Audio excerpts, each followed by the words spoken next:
سمدیت کے اعتبار سے انسان کو کس حد تک اور کن کن معاملات میں صبغۃ اللہ ہو جانا چاہیے، وضاحت فرما دیں۔ پہلے تو یہ سمجھیں کہ سمدیت ہے کیا؟ جو کچھ انعامات، جو کچھ نعمتیں، جو کچھ نور، جو کچھ علم، جو کچھ حکمت، جو کچھ دانائی، جو کچھ معاشرہ، جو اس کے اندر اشیاء تمہیں دے رہا ہے، خالق اس کے بدلے میں تم سے کچھ نہیں چاہتا۔ خالق اس کے بدلے میں تم سے کچھ نہیں چاہتا۔ اگر تم بھی اپنی زندگی میں ایک تو اللہ سے مخلص ہو جاؤ، اس کی عبادت کرو، اس کے آگے رو، اس کے آگے گریہ کرو، گڑ گڑاؤ، مگر اس سے عافیت مانگو، مغفرت مانگو، پناہ مانگو، اس کا راضی ہونا مانگو، تو یہ اخلاص میں ہو جائے گا، بجائے اس کے کہ تم اللہ سے اسباب دنیا مانگتے رہو۔ یہ بھی سمدیت ہے۔ دوسری مخلوق سے جو آپ کے معاملات ہیں، جو ڈیلنگ ہے، اس میں آپ جیسے کہتے ہیں نا، نیکی کر دریا میں ڈال۔ جو چیز آپ نے دریا میں ڈال دی وہ وہاں تو نہیں رکے گی، وہ چلی گئی۔ تو نیکی کرتے رہیں زمانے کے ساتھ، بھلائی کرتے رہیں، واپسی کی توقع نہ رکھیں، تو یہ سمدیت کا ایک طریقہ ہے جو آپ اپنا لیں گے۔ واپسی کی امید نہ رکھیں۔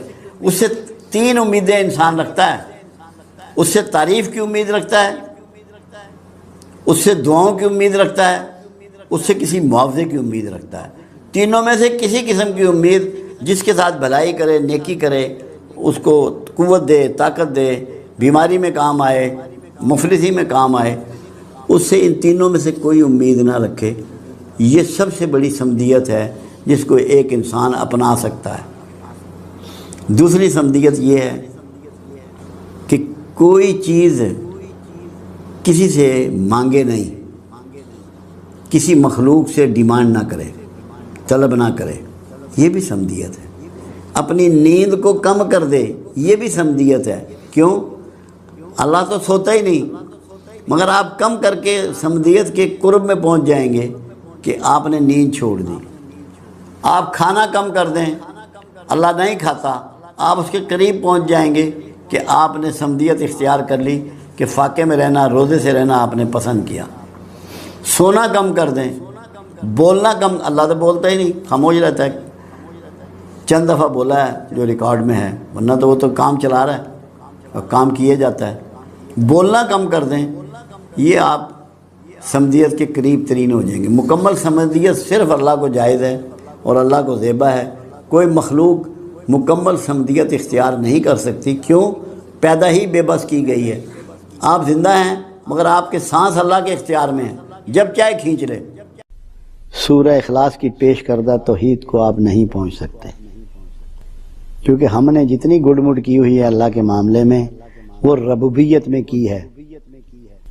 ہم ناخداؤں کو خدا کہتے ہیں، اور کمال حسن ہے سورہ اخلاص کا، یہ کل سے شروع ہوتی ہے۔ قل هو اللہ احد، کہہ دو کہ اللہ ایک ہے۔ ارے بھائی کون کہہ دے؟ اس سورہ میں اللہ نے اپنے حبیب کی مرتبت بھی سمجھائی، اس کا مقام بھی سمجھایا۔ کون کہہ دے؟ محمد صلی اللہ علیہ وسلم کہہ دے۔ تم کہہ دو کہ اللہ ایک ہے، کہہ دو کہ اللہ ایک ہے۔ کیا حسین بات ہے، کتنا معزز ہے وہ ہستی، کتنی عظیم ہے وہ ہستی جو اللہ کو تصدیق دے رہی ہے۔ انسانوں میں یہ کہہ رہی ہے کہ اللہ ایک ہے، یعنی کہ قرآن نے یہ بات اس میں واضح کر دی کہ محمد صلی اللہ علیہ وسلم جیسی کوئی سچی پرسنالٹی یونیورس میں نہیں ہے کہ جو آپ کو اللہ کے بارے میں آگاہی دے رہی ہے، اور وہ آگاہی جو خود پروردگار کہہ رہا ہے کہ میرے بارے میں کہہ دو کہ اللہ ایک ہے، یک و تنہا، اس جیسا کوئی نہیں، اس کی شبیہ نہیں بن سکتی، اس کی شکل نہیں بن سکتی، کوئی اس کے مثال نہیں ہو سکتا۔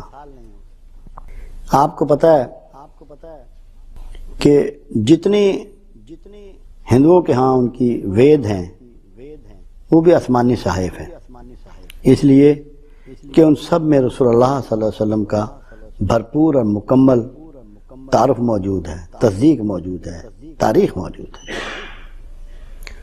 وہ بھی اس بات پر متفق ہیں کہ اللہ وہ پرسنالٹی ہے، وہ ہستی ہے جس کی شبیہ ہم نہیں بنا سکتے، کسی شکل میں ہم اس کو نہیں دکھا سکتے۔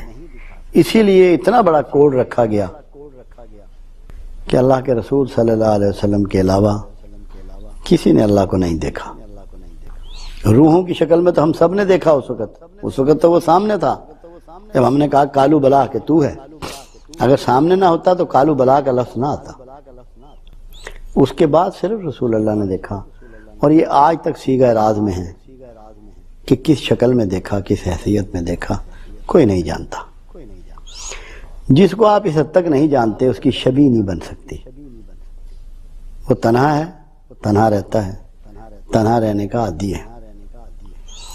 کوئی اس کی نہ مثال ہے نہ اس جیسا ہے۔ اور پھر دوسری بات سورہ اخلاص میں کہ نہ اس کو کسی نے جنا اور نہ اس نے کسی کو جنا، یعنی کہ کوئی اس کی نسبی اولاد نہیں ہے۔ جیسے ایک ماں باپ کے پیٹ سے اولاد پیدا ہوتی ہے، ایسی کوئی اولاد نہیں ہے، نہ وہ کسی کی اولاد ہے۔ اللہ یک و تنہا ہے، نہ والدین ہے وہ، نہ اس کی اولاد ہے، نہ اس کے والدین ہیں۔ ایک ایسی ہستی، ایک ایسی پرسنالٹی، یہ بہت بنیادی بات ہے، کیونکہ اگر اللہ کے رشتے ہوتے تو اللہ رشتوں کے ہاتھوں مجبور ہو جاتا۔ ہر کوئی رشتوں کے ہاتھوں مجبور ہو جاتا ہے۔